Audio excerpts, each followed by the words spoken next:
La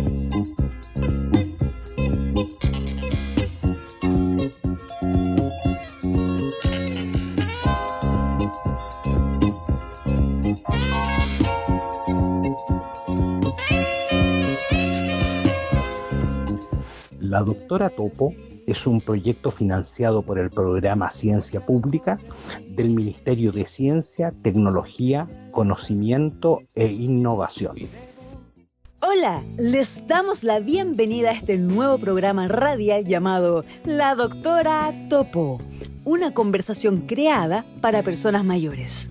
Usualmente a los espías se les llama topos por ser capaces de esconderse o camuflarse de sus enemigos, entrando a las profundidades de la tierra. Y nuestra querida doctora Topo, la médica geriatra Montserrat Suárez, es un poco así.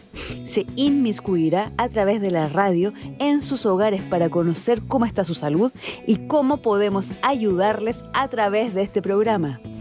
Durante esta primera temporada hablaremos de depresión, caídas, sexualidad, demencia, síndrome de cuidador, incontinencia urinaria, enfermedades cardiovasculares y vida sana.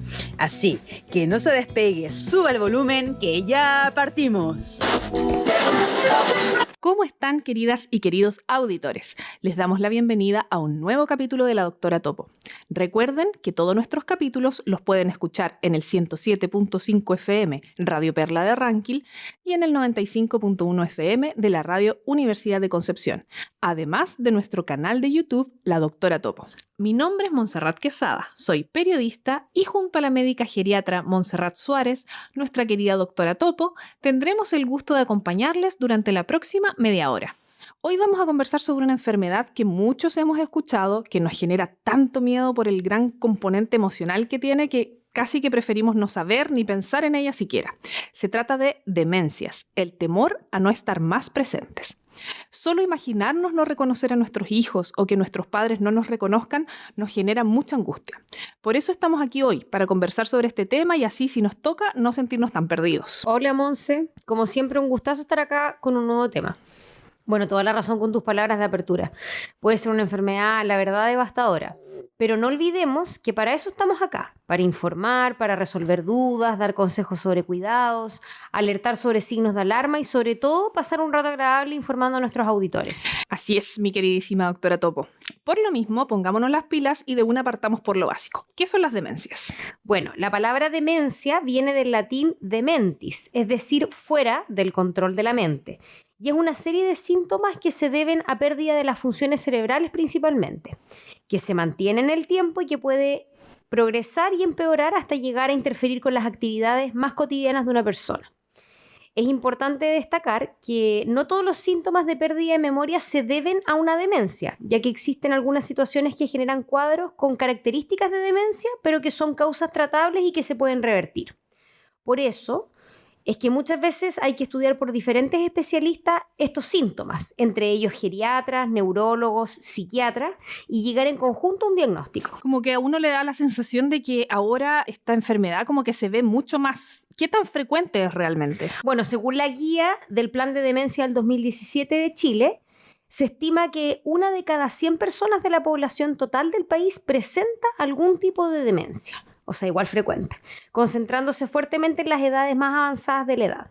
La encuesta nacional de salud del 2009 y el 2010 reportó que de cada 100 personas, 10 personas mayores presentaban un deterioro cognitivo, o sea, como un estadio previo a lo que es la demencia. Y 4 de ellas presentan un deterioro cognitivo asociado a discapacidad, que llega a ser hasta 16 de cada 100 personas mayores de 80 años y más. Deterioro cognitivo. Disminución de las funciones cerebrales como la pérdida de la memoria, atención, lenguaje o percepción visual espacial en personas que mantienen la capacidad de realizar de forma independiente la mayoría de las actividades de la vida diaria. Oye, increíble, o sea, esa sensación que uno tiene realmente es cierto. ¿Y hay algún otro factor que influye en la frecuencia con que se ve esta enfermedad? Así es. Mira, la demencia, como la diabetes y la obesidad, tiene una mayor prevalencia en niveles socioculturales bajos y sobre todo en población rural. A ambos se le dice que son como determinantes sociales de esta condición de salud. Oye, eso es muy lamentable porque más encima ese es el caso de muchos de los vecinos y vecinas de aquí de Ranquil. Doctora, ¿y cuáles son los síntomas que presentan estos pacientes? Por lo general, tienen principalmente alteraciones de la memoria, pero dependiendo del tipo de demencia que el paciente presente, predominan distintas cosas, que lo vamos a conversar más adelante. Iremos con calma porque los términos que utilizamos para explicar esta enfermedad a veces pueden ser súper difíciles de entender. Lo característico de esta enfermedad es la pérdida de las distintas funciones cerebrales. Y las más frecuentes que suelen afectarse son el aprendizaje, la memoria, el lenguaje y la atención. Además pueden presentar síntomas psiquiátricos como trastornos del ánimo, como por ejemplo una depresión, apatía, pierden el interés por las cosas y por otras personas, no son capaces de planificar tareas, ya sean básicas como un almuerzo o todo lo que se requiere para acudir a una cita médica solo, descuidan su forma de vestir, suelen perderse y desorientarse y en sus formas más avanzadas dejan de comer y dejan de caminar. Y para contarnos un poco más de este tema, vamos a invitar a la doctora Gabriela Rodrigo, neuróloga del Hospital de Tortosa de España. Bienvenida, Gabriela, ¿cómo estás? Desde ya te agradecemos que puedas acompañarnos en nuestro programa. Cuéntanos, desde el punto de vista neurológico, ¿qué es la demencia?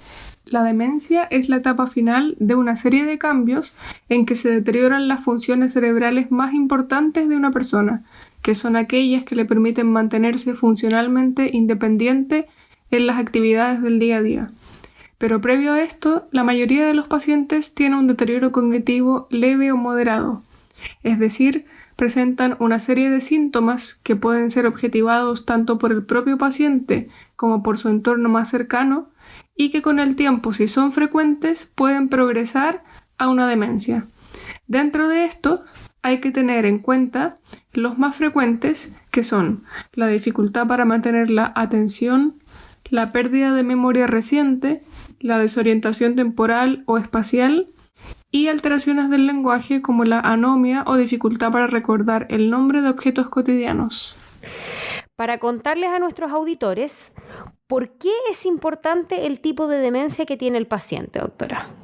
Es importante porque la demencia es un término global, pero que tiene distintas causas.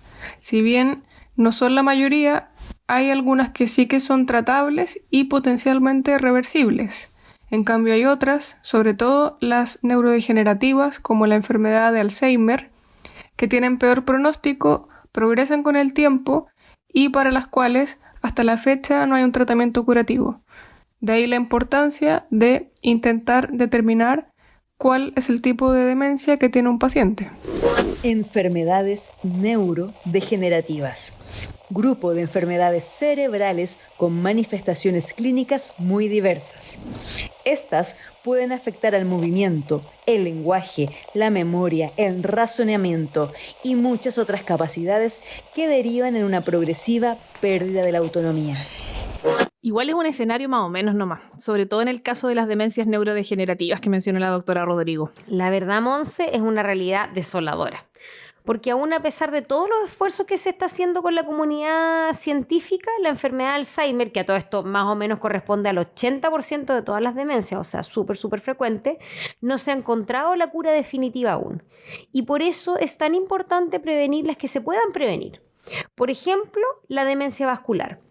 Es un tipo de demencia que está presente en varias enfermedades, como en las enfermedades cardiovasculares, diabetes, hipertensión arterial, obesidad, los pacientes que no se controlan, que siguen fumando, que a pesar de todas las advertencias que hay hoy en día, presentan accidentes cerebrovasculares. Y son estos accidentes cerebrovasculares los que van generando un deterioro cognitivo o una demencia propiamente tal en el paciente. Y como yo te digo, son prevenibles, entonces no le tomamos el peso a las consecuencias de estas enfermedades. Por supuesto. Oye, no sé si en la casa están teniendo el mismo sentimiento que yo, pero este es un capítulo que nos cuesta mucho porque emocionalmente es muy fuerte. Por eso mismo, para despejarnos, vamos con una pausa musical y regresamos con nuestro tema del día de hoy, que es demencias, temor a no estar más presentes.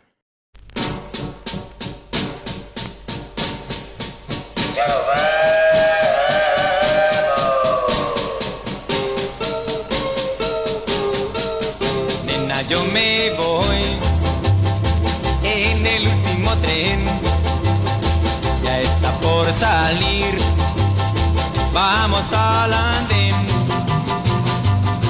Mi niña niña, a ti te quiero, tú lo sabes bien, pero debo dejarte porque sale el tren. Pero pronto, mi niña, pronto volveré. Ya viajando estoy en el último tren, alejándome voy de quien me quiere bien. Mi niña, a ti te quiero, tú lo sabes bien, pero debo dejarte porque sale el tren. Pero pronto, niña, pronto volveré. ¡Oye, dos!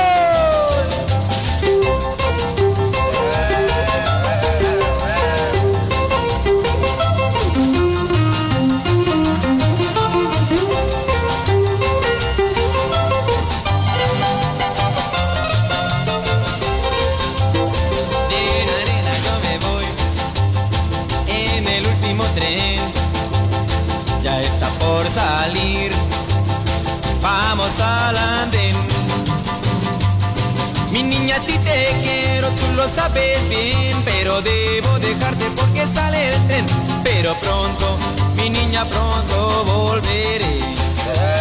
Ya viajando estoy en el último tren, alejándome voy de quien me quiere bien. Mi niña, a ti te quiero, tú lo sabes bien, pero debo dejarte porque sale el tren. Pero pronto, niña, pronto volveré. Pero pronto, mi niña, pronto volveré.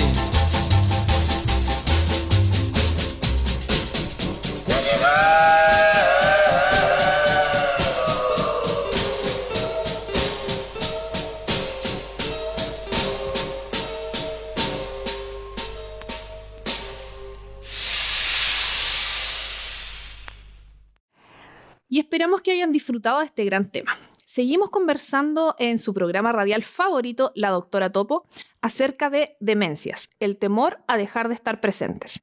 Y queremos preguntarle a nuestra invitada de hoy, la doctora Gabriela Rodrigo, si existen formas de prevenir las demencias. Existen factores de riesgo que no son modificables, como por ejemplo los genéticos. Sin embargo, hay que destacar que la mayoría de las demencias no son hereditarias, sino esporádicas.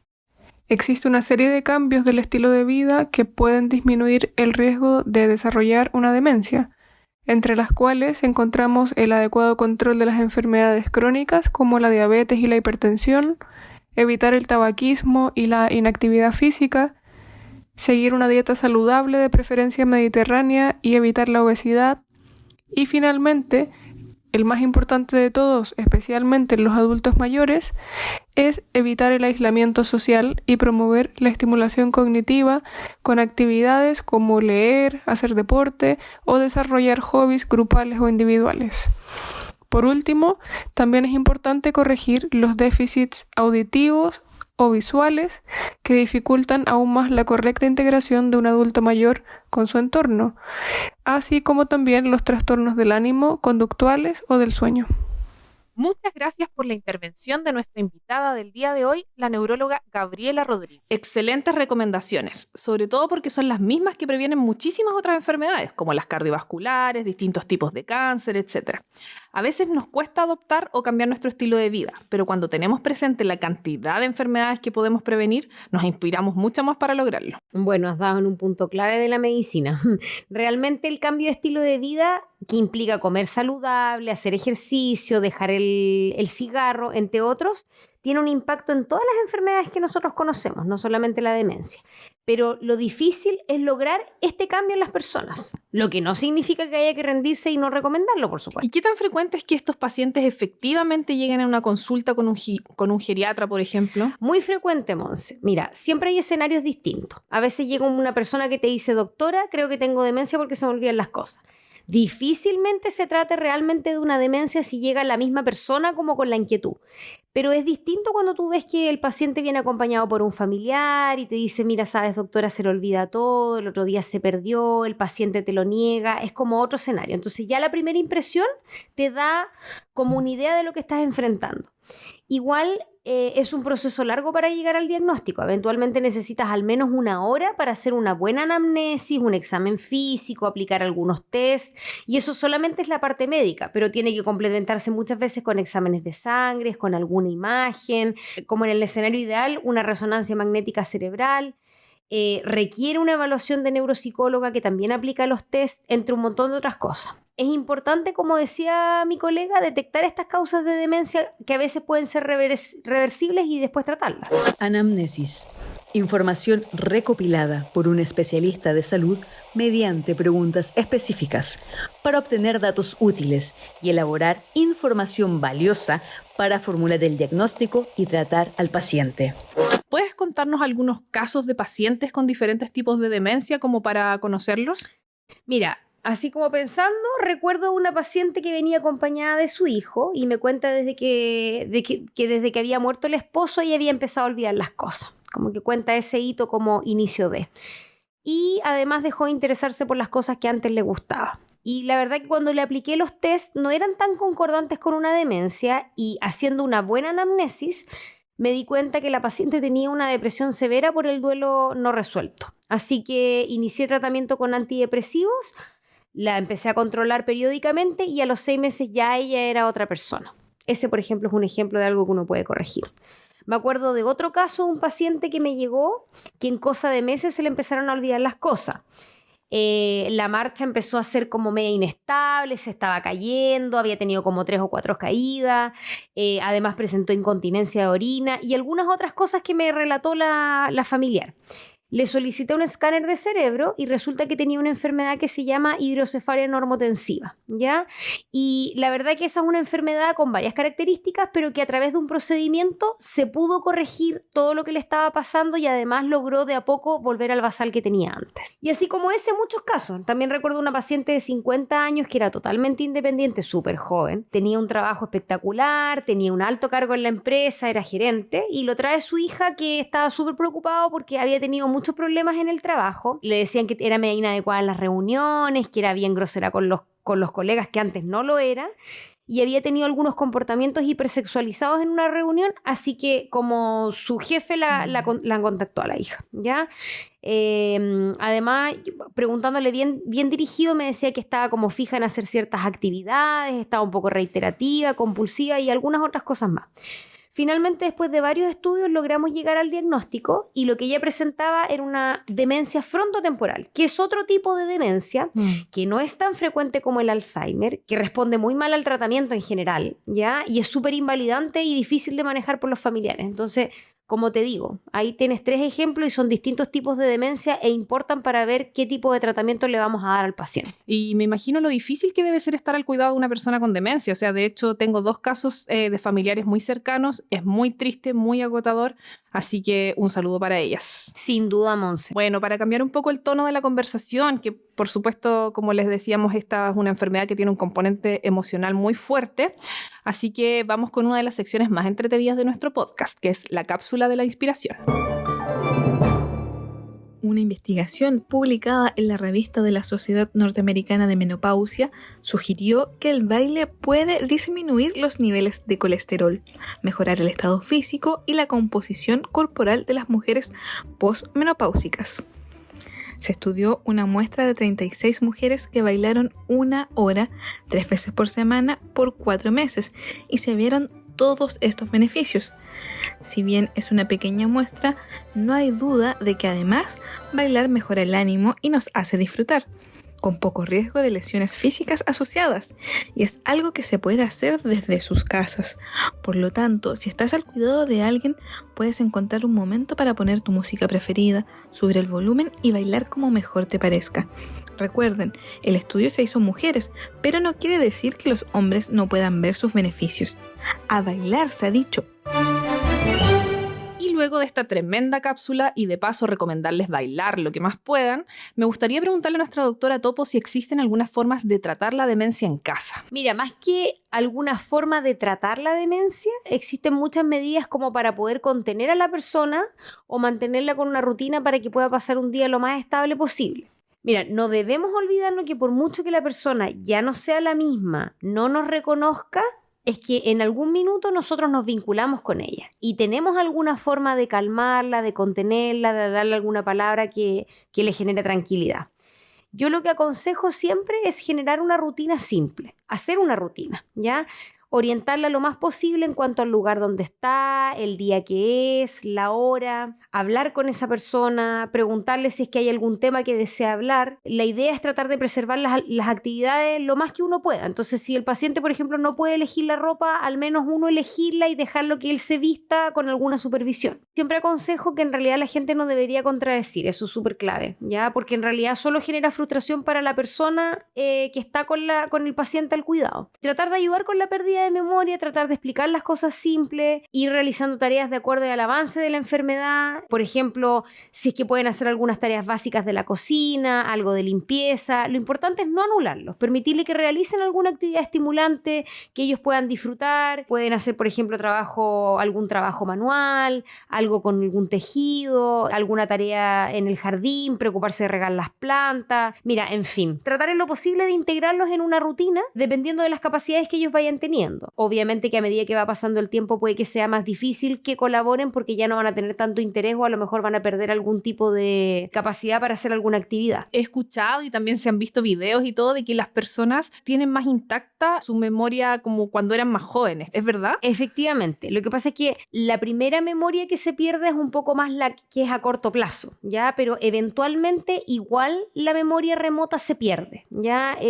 Pero sí se conserva en un principio, eso sí. Y entonces igual podría servir, por ejemplo, ver fotos antiguas o conversar o preguntarles de su infancia, hablar del pasado en general, quizás puede ser un punto interesante para lograr esta conexión que dices tú. De todas maneras, Monse, o sea, muy buenos tips. Me gustó eso, porque como que siempre hay formas de poder conectar con esa persona, que es algo que le va a servir al cuidador y también a la persona que sigue sintiéndose útil y como una persona válida, ¿cierto?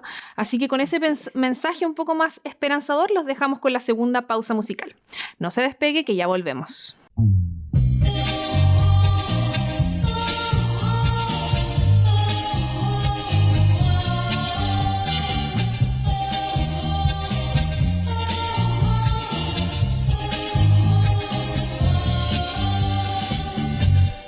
Te perdí, la culpa fue mía, pues no pensé que yo aún te quería.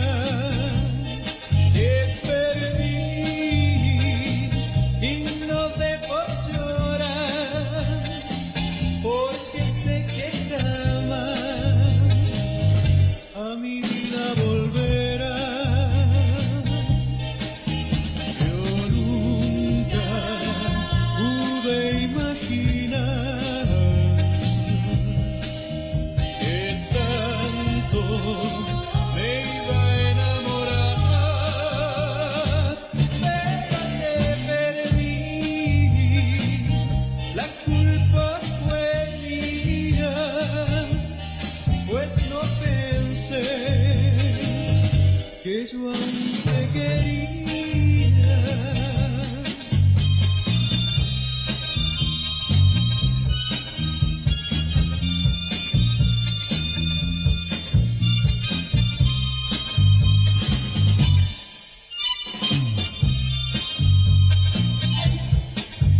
Yo nunca pude imaginar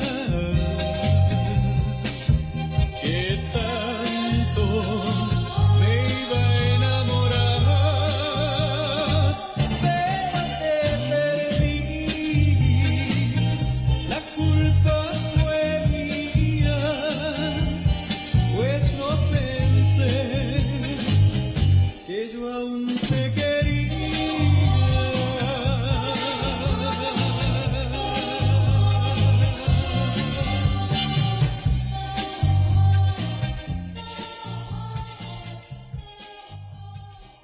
Y ya estamos de vuelta junto a nuestra doctora Topo, la doctora Montserrat Suárez, en un capítulo dedicado a las demencias, el temor a dejar de estar presentes. Y llegó la hora de contestar a una de nuestras preguntas de cada capítulo. Doctora, ¿cuándo deberían consultar en un centro asistencial? Todo paciente con algún tipo de sospecha o de diagnóstico hecho en otra parte por demencia tiene que ser evaluado por un médico. Yo hago como un especial hincapié en aquellos pacientes que tienen síntomas a edades tempranas. O sea, te estoy hablando de gente de menos de 60 años. Hay que preocuparse. O sea, si hay una persona que tiene menos de 60 años y que está con algún tipo de síntoma de pérdida de memoria o cualquier cosa, sí o sí tiene que ir a un médico porque puede que ella esté presentando alguna enfermedad neurodegenerativa, por ejemplo. Lamentablemente, en cuanto al tratamiento farmacológico, sobre todo para el Alzheimer, que es la demencia más frecuente, está indicado al principio de la enfermedad, en algunos casos como para poder disminuir la progresión, pero la verdad que no se ha visto que disminuye la progresión. Sí tiene un efecto más como contenedor, más fácil para los familiares para poder en el fondo trabajar con ello. El diagnóstico de demencia puede ser realizado en un consultorio por un médico general o por un médico de familia. No tiene que ser realizado por un geriatra, por un neurólogo o por un psiquiatra. Ya están capacitados para poder hacer el diagnóstico. Ellos realizan una primera evaluación y determinan, dependiendo del tipo de demencia, dependiendo de si inician el tratamiento farmacológico y todo, si es necesario derivarlo al hospital para que lo vea un geriatra, para que confirme el diagnóstico, o si al médico le queda alguna duda si es que no es una demencia pura. Lo bueno de todo esto es que efectivamente ahora ya las demencias se configuran como una patología auge, lo que significa que el Estado de Chile otorga ciertos beneficios a diferencia de otras enfermedades que no son auge, como por ejemplo asegurarle a los pacientes que hay disponibilidad de distintos especialistas si necesitan ser evaluados por ellos, si necesitan algún tipo de medicamento, algunos exámenes que son pertinentes para el diagnóstico. Al ser una enfermedad auge, esto garantiza que los plazos de cumplimiento sean mucho más acotados. Excelente noticia entonces. Y en la misma temática que estamos viendo hoy, vamos con nuestra cápsula del entretenimiento. La recomendación de hoy es un cortometraje chileno que se llama Las Cosas Simples. Penélope es una funcionaria del registro civil que vive con su madre enferma de Alzheimer. En la calle conoce a un viejo indigente sin memoria ni registros al que convence de que es su padre y que debe volver a casa para cuidar a su esposa. Este se encuentra disponible en www.ondamedia.cl. Sabemos que esta es una de las enfermedades más temidas por las personas mayores, por la carga emocional que conlleva tanto para el paciente como para su círculo cercano, ¿cierto? Por lo mismo es importante tratar el tema y para eso estamos aquí, para conversar y mostrarles que aunque tengan ese diagnóstico, hay mucho para hacer para que la vida sea como más llevadera, ¿cierto?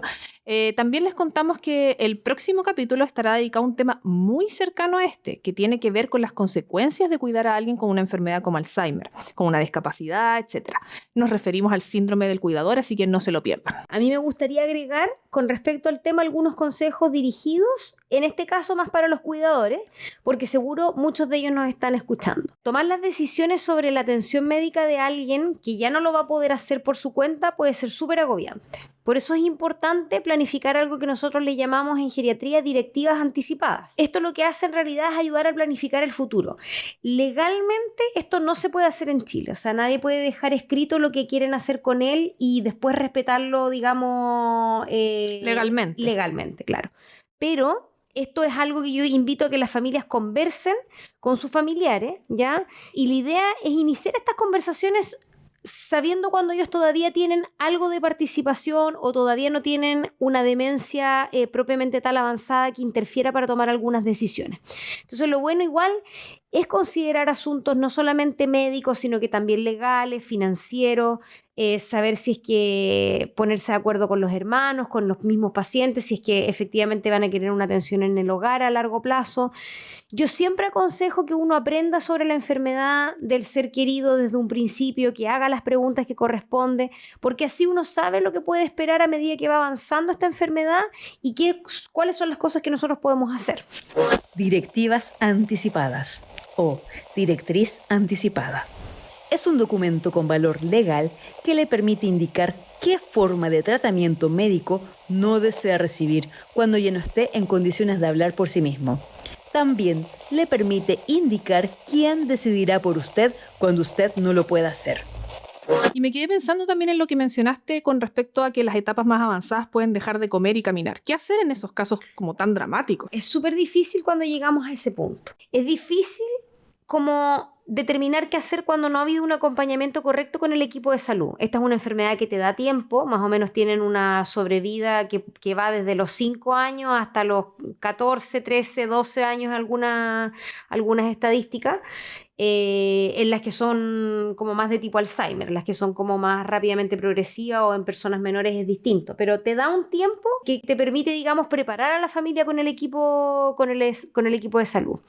Entonces, tienes un tiempo para hablar con ellos, para que ellos conozcan la enfermedad, para vivir el proceso del deterioro y de cierta forma tú como médico o como equipo de salud tratar de preparar al cuidador. Ahora, muchas veces hay que tomar la determinación si es que el paciente va a requerir algún procedimiento invasivo, cuando la expectativa de vida todavía es larga, pero esas son cosas que uno tiene que ir conversando con la familia a medida que se van presentando digamos, las situaciones. Yo siempre aconsejo de que uno siempre les esté contando a la familia cuáles son las cosas que se van a venir en un futuro. Oye, muchas veces pensamos que por no hablar de un tema como que no nos va a pasar. Como cuando alguien empieza a decir, cuando yo me muera quiero tal cosa y lo interrumpen, no, pero si eso no va a pasar.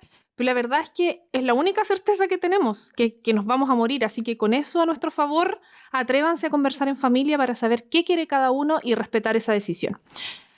Ahora, como es un tema cada vez más frecuente, sobre todo en un país que se está envejeciendo, como el de nosotros, ¿qué se está haciendo a nivel del Ministerio de Salud en cuanto a las demencias? En la atención primaria, en la población de 65 y más años, se realizan controles de salud mediante el EMPAM, que significa un examen de medicina preventiva del adulto mayor, el cual tiene 2 fases. Una primera, de donde se miden parámetros antropométricos, como la presión arterial, pulso, peso, talla, índice de masa corporal, circunferencia de cintura y actividad física. Y una segunda fase, en donde se mide la funcionalidad del adulto mayor, que incorpora preguntas respecto a la posibilidad de ejecutar actividades de la vida diaria, por ejemplo, pruebas de funcionalidad motora, evaluación del estado anímico, años de escolaridad y una evaluación cognitiva breve. Esto se complementa con la evaluación en torno a la presencia de redes del adulto mayor, la aplicación del índice de Bartel para la clasificación de dependencia, la escala de depresión geriátrica Yesavach, que la comentamos en el capítulo de depresión, el cuestionario de actividades funcionales Pfeiffer, que se le realiza al acompañante en todos aquellos que el tamizaje cognitivo, es decir, el mini-mental, ha resultado alterado. Todo esto se hace con el fin de derivar en forma oportuna a un médico de familia en el mismo CEFAM para encontrar alguna alteración y ver la pertinencia de derivar a un especialista cuando hay alguna duda diagnóstica, para que se inicie un tratamiento precoz en el caso de que haya una demencia. Por otro lado, desde el 2013 se encuentra en funcionamiento el primer centro diurno de personas con demencia, llamado Quintún, que es un proyecto piloto financiado por el Senama y la Municipalidad de Peñalolén. Este es un ejemplo de centro diurno y el objetivo es que sea una iniciativa, pero a lo largo de todo nuestro país. Otra estrategia que se ha implementado en estos últimos años son las llamadas unidades de memoria en los hospitales, las cuales cuentan con un equipo multidisciplinario con el fin de realizar diagnósticos diferenciales, tratamientos farmacológicos de segunda línea, planes de intervención multidisciplinarios para la familia y también generar redes de apoyo con la atención primaria y el hospital, entre otras cosas más. Hoy hay muchísimas iniciativas entonces. O sea, la idea es que esta enfermedad sea lo más llevadera posible para él o la paciente y por supuesto para sus seres queridos. Y así ya estamos llegando al final de nuestro capítulo, no sin antes acompañarlos con nuestra última pausa musical.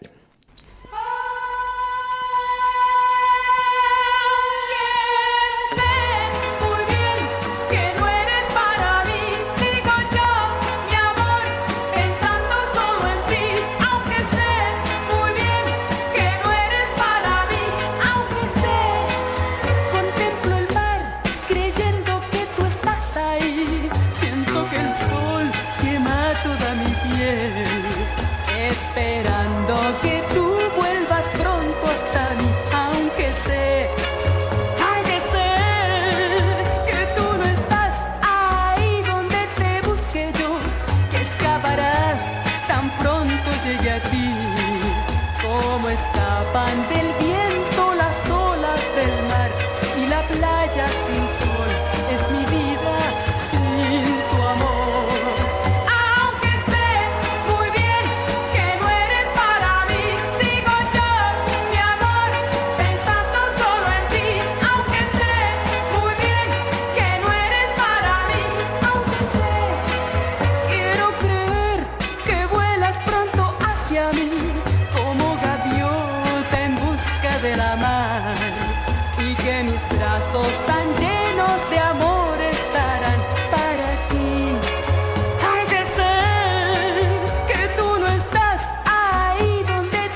amor ya no pueden mis manos seguir sosteniendo la arena que tú dejaste aquí. Aunque sé muy bien que no eres para mí, sigo yo, mi amor, pensando solo en ti. Aunque sé muy bien que no eres para mí, sigo yo, mi amor, pensando solo en ti. Aunque sé muy bien que no eres... Y ya estamos de vuelta para cerrar este capítulo acerca de demencias, el temor a dejar de estar presentes. Fue un capítulo muy intenso, pero muy útil también, ¿cierto? Sí, mira, lo más importante es que nosotras y todos quienes nos escuchan siempre tienen un caso cercano de alguien que tiene demencia. Y ahí es la importancia de siempre estar informado para tomar las mejores decisiones. Así que yo por lo menos espero que les haya servido. Y hasta aquí entonces llega este episodio de La Doctora Topo. Recuerde que puede escucharnos a través de la 107.5 FM Radio Perla de Ranquil y en el 95.1 FM de la Radio Universidad de Concepción. También les invitamos a seguirnos del Instagram La Doctora Topo y el canal de YouTube del mismo nombre, donde estaremos subiendo nuevos capítulos constantemente. También les dejamos el número de Salud Responde, un programa del Gobierno de Chile que consiste en profesionales de la salud que responden sus preguntas 24 horas al día, los 7 días de la semana. El número es el 600-360-7777. El número es el 600-360-7777. También tenemos el Fono Mayor, exclusivo para las personas mayores. Es el 800-4035. 800-400035. Gracias por acompañarnos en este nuevo capítulo de La Doctora Topo. Muchas gracias y nos escuchamos pronto. La Doctora Topo es un proyecto financiado por el programa Ciencia Pública del Ministerio de Ciencia, Tecnología, Conocimiento e Innovación.